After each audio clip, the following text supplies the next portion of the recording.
মরার সময় ঠিক মৃত্যুর মুহূর্তটায় হচ্ছেটা কি? যদিও মরার জন্য কোনো বিশেষ দক্ষতা লাগে না, কিন্তু এই গোটা ব্যাপারটার একটা বিজ্ঞান রয়েছে যে কি করে মরতে হয়। জীবন যেইভাবে আসে সেইভাবেই যাওয়া উচিত যদি আপনি এখানে জীবন হিসেবে বেঁচে থাকেন। এটাই জীবনের প্রকৃতি, এইটাই তো জীবন।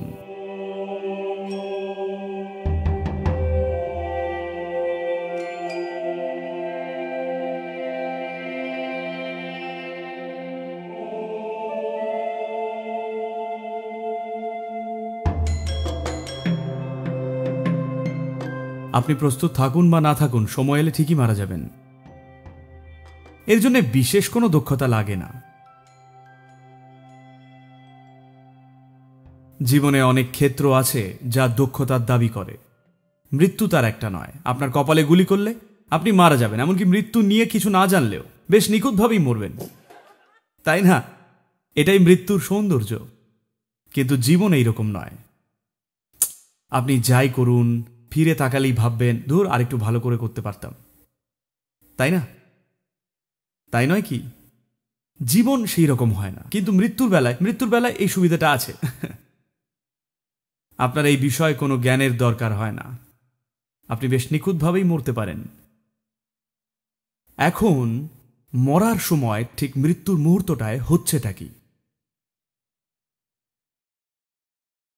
হয় আপনার জীবনকে দেহ থেকে প্রচণ্ড ধাক্কা দিয়ে বের করা যায়, বুম, আঘাতের ঠেলায় বেরিয়ে এলো। কারণ শরীরটা হঠাৎ করেই জীবন ধারণে অক্ষম হয়ে উঠল, তাই বের করে দিল। অথবা এইটাকে নিংড়ে বের করা যায় দেহ থেকে, অথবা দেহ থেকে অত্যাচার করে বের করা যায়। এখন আপনি এত বেশি মদ খেলেন যে আপনার লিভারের ফালা ফালা অবস্থা।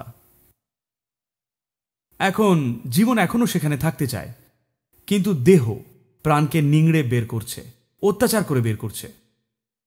এই রকম ক্ষেত্রে দেখবেন লোকজন যারা রোগে ভুগছেন তারা হাত জোড় করে বলেন, আমি মরতে চাই না, আমি মরতে চাই না। কিন্তু পরে এক সময় আসে যখন আর সহ্য করা যায় না, তখন তারা বলেন, আমি মরতে চাই।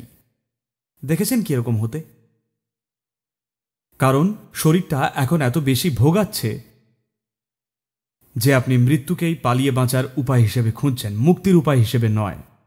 একটু পালিয়ে বাঁচা।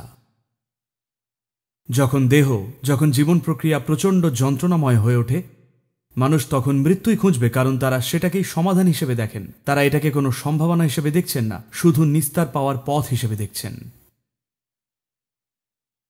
তো মৃত্যু, যদিও মরতে কোনো বিশেষ দক্ষতা লাগে না, তবুও একটা গোটা বিজ্ঞান রয়েছে যে কিভাবে মরতে হয়। মৃত্যুর এই ঘটনাকে সম্ভাব্য শ্রেষ্ঠ উপায়ে কাজে লাগাতে প্রচুর সিস্টেমেটিক ব্যবস্থা রয়েছে। মনে হয় বেশ কিছুকাল আগে আমি বলেছিলাম, যেদিন আমি দেহ রাখব সে যেদিনই হোক, আমি কাল সকালেও যদি মরি তাতেই বা সমস্যা কি? কারণ আমি কথা দিয়েছি তার পরের ৮০ বছর মানুষ আমার উপস্থিতি শক্তিশালীভাবে অনুভব করবে।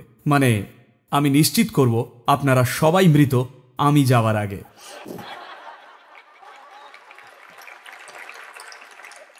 তো যদি বজায় রাখেন যদি শুধু সেই যোগটা বজায় রাখেন, যদি ধরে থাকেন, আপনি ভালোভাবে মরবেন। আমি জানি না আপনি ভালোভাবে বাঁচবেন কিনা, সেটার জন্য দক্ষতা লাগে। তো জীবন হলো এমন কিছু যার দিকে সবাইকেই নজর দিতে হবে। মৃত্যু আপনারটা আমি সামলে নেব, কিন্তু যেহেতু প্রশ্নটা সাধারণ ঘটনা প্রেক্ষিতে করছেন, তো কিভাবে মরা উচিত? যতটা সহজভাবে আপনি শ্বাস ছাড়েন। আসলে যখনই নিজের ভেতরে একটু টান টান চাপ বোধ করেন, নিজের ভেতরে বন্দি বন্দি অনুভব করেন, সবসময় তখন দীর্ঘশ্বাস ছেড়ে থাকেন। এইভাবে যদি মরেন তাহলে ঠিক আছে। এইরকম সহজভাবে যদি মরেন সবচেয়ে চমৎকার। কিন্তু যদি একটু কম সহজেও যান তবুও ঠিক আছে। কিন্তু যদি আপনার ভেতর থেকে গোত্তা মেরে বা নিংড়ে বার করতে হয়, সেটা ভালো নয়। জীবনের আলতোভাবে যাওয়া উচিত। এ মায়ের পেটেও যখন এসেছিল হালকা পালকের মতোই, একেবারে অনায়াসে। আপনাদের অনেকেরই অন্তঃসত্ত্বা হওয়ার অভিজ্ঞতা আছে। এখন কেউ আছেন কি এখানে?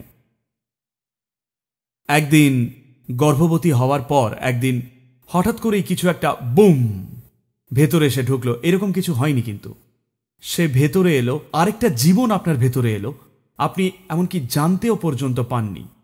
এতটাই নরম আলতোভাবে সে আসে, এমনকি হালকা পালক হলেও টের পেতেন। তার চেয়েও অনেক বেশি সূক্ষ্ম এক মৃদু বাতাসের মতো সে এসেছিল। মৃদু বাতাসের মতোই এর যাওয়া উচিত, কারণ জীবন এইরকমই হয়।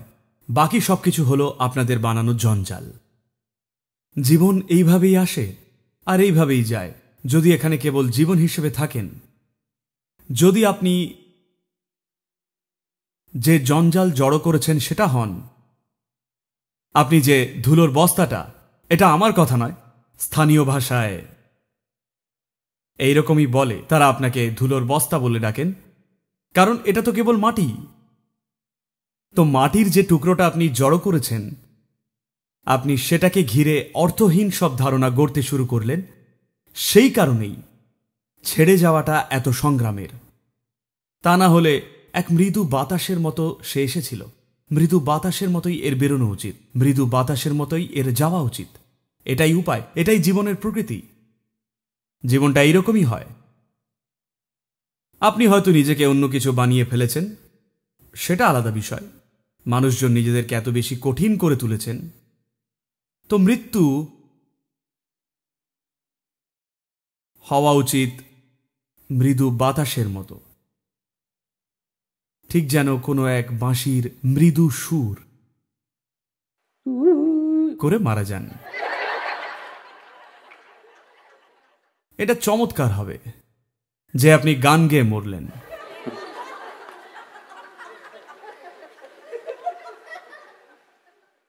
কিন্তু মৃত্যুতেই মনোযোগ দেবেন না।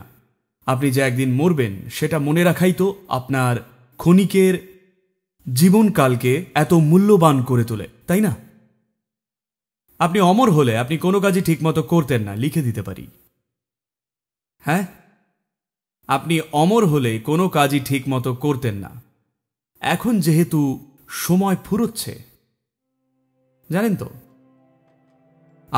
আপনিও ফুরোচ্ছেন। এই যে এরকমটা করতে করতেই আপনিও ফুরোচ্ছেন, জানেন কি? হ্যাঁ কি না?